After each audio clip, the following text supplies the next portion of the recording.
সবাইকে জয় যিশু। আজকে নতুন আবার একটা ভিডিও নিয়ে এসেছি আপনাদের সামনে। ভিডিওটা শুরু থেকে দেখতে থাকুন। আজকের কন্টেন্টটা হয়েছে প্রভু সব পারে। প্রভু যিশুর কাছেই কিন্তু সব কিছু আছে।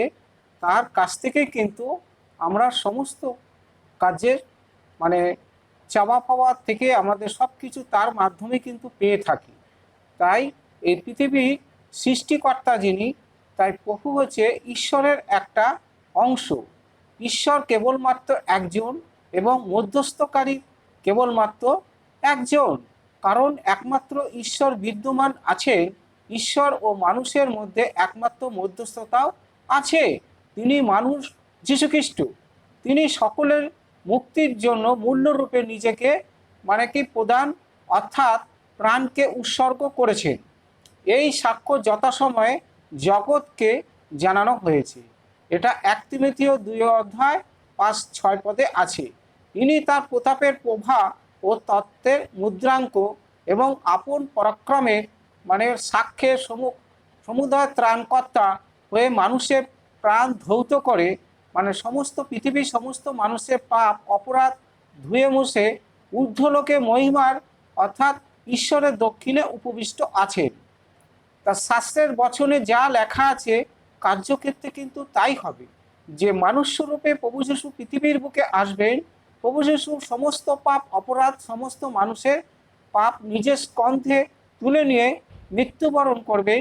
আবার মৃত্যু 3 দিন পরে আবার ঊর্ধ্বলোকে উঠে যাবেন। তাই জীবন্ত ঈশ্বর রূপে ঈশ্বরের দক্ষিণ দিকের সিংহাসনে উপবিষ্ট হবেন। শাস্ত্রের বচন অনুযায়ী কিন্তু তাই হয়েছে। তাই বলছে, যে কেউ পুত্রকে প্রভু যীশুকে অস্বীকার করে সে পিতাকেও পায়নি, পিতা পরমেশ্বরকেও সে কিন্তু পায়নি। আর কিন্তু যে ব্যক্তি পুত্রকে স্বীকার করে সে পিতাকেও পেয়েছে। এটা 1 যোহন 2:23 আছে। সুতরাং পুত্রকে স্বীকার করতে ক্ষতি কি?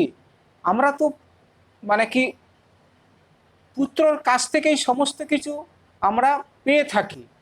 কোনো মানুষের যদি কারোর কোনো কিছু চাওয়া পাওয়া থাকে, কোনো মানুষ ধরো ব্যবসা বাণিজ্য করছে, চাকরি বাকরির ব্যাপারে, কলেজে ভর্তি হওয়ার ব্যাপারে, কোনো মেয়ের যদি বিয়ের সমস্যা হয়, বা যা কিছু মানুষ সকলে জন্ম নিলে মানুষের জীবনে যা যা সমস্যা আছে সব সমস্যার সমাধান প্রভু যিশুর কাছেই আছে।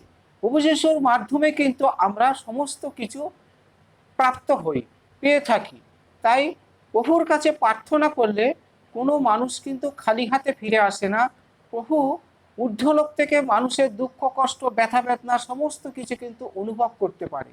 সুতরাং কেউ কিন্তু প্রভুর কাছে প্রার্থনা করলে কোনো মণ্ডলীতে পাস্টারের কাছে যদি যায়, প্রভুর যদি বিশ্বাসী ভাই বোনের হাত ধরে কোনো মণ্ডলীতে যায়, পাস্টারের কাছে প্রার্থনা চায়, সেই পাস্টার কিন্তু প্রভুর কাছে কিন্তু সেই মানুষের জন্য প্রার্থনা করবে। সুতরাং কখনো কোনোদিন হতাশা নিরাশা কাউকে কিন্তু করে না। সেই ব্যক্তি কিন্তু সে কিছু না কিছু সে প্রভুর কাছ থেকে প্রাপ্ত হবেই হবে।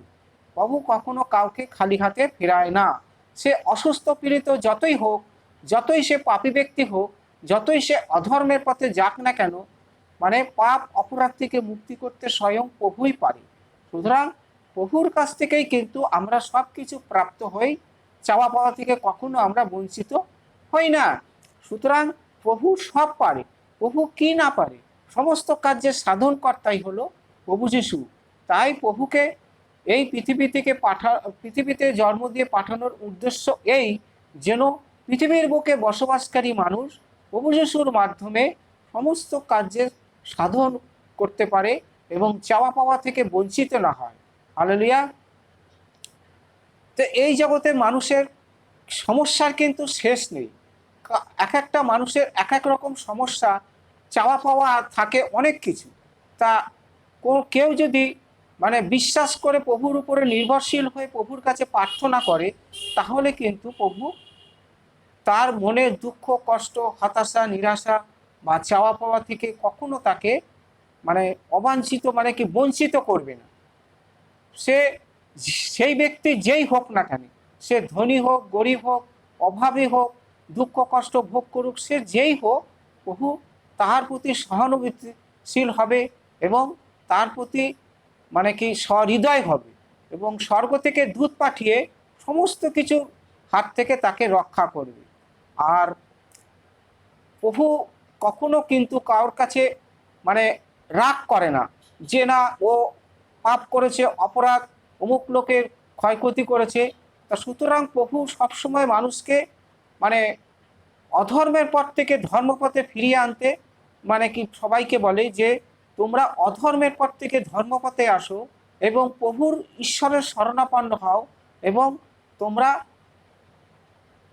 আগে যেরকম মানে কি পাপী ছিলে সেই পাপের পথ থেকে তোমরা ধার্মিকতার পথে অবলম্বন করো এবং প্রভুর কাছে প্রার্থনার মাধ্যমে তোমরা চাওয়া পাওয়া থেকে তোমরা কখনো কিন্তু বঞ্চিত হবে না। মানুষ সকলে জন্ম নিলে তার অনেক সমস্যা থাকে, অনেক কিছু তার চাওয়া পাওয়া থাকে, মনের দুঃখ কষ্ট মনেই কিন্তু থেকে যায়।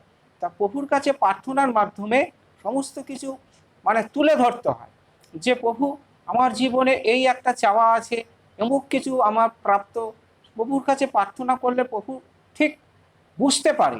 তা সুতরাং প্রভুর উপরও নির্ভরশীল হও এবং প্রভুর কাছে ভক্তি সহকারে প্রার্থনা করো, তাহলেই তুমি সমস্ত কিছুর হাত থেকে পরিত্রাণ প্রাপ্ত হবে এবং অনন্ত জীবন লাভ করবে। সুতরাং প্রভু সব পারে, প্রভু কি না পারে, সমস্ত কাজের সাধনকর্তাই হলো প্রভু যিশু। সুতরাং আজকের কন্টেন্টটা এই পর্যন্ত। সবাইকে জয় যিশু। ভিডিওটা যদি ভালো লাগে একটা সাবস্ক্রাইব করবেন, কারণ এর থেকে আরও ভালো ভালো ভিডিও কিন্তু সবার আগে আপনাদের কাছে পৌঁছাবে। আর প্রভুর কাছে মিনতি প্রার্থনা আপনারা সদা সর্বদা ভালো থাকুন, সুস্থ থাকুন। এই কথাটা আমি সমস্ত ভিডিওটা আপনাদের জন্য প্রার্থনা করে বলি যে প্রভু সবার মানে মঙ্গল প্রার্থনা, প্রভু যেন সবাইকে আশীর্বাদ করেন, যেন আপনাদের সবার সংসারে যেন সুখ শান্তি সমৃদ্ধ সমস্ত কিছু বজায় থাকে। সবাইকে জয় যিশু, আমেন।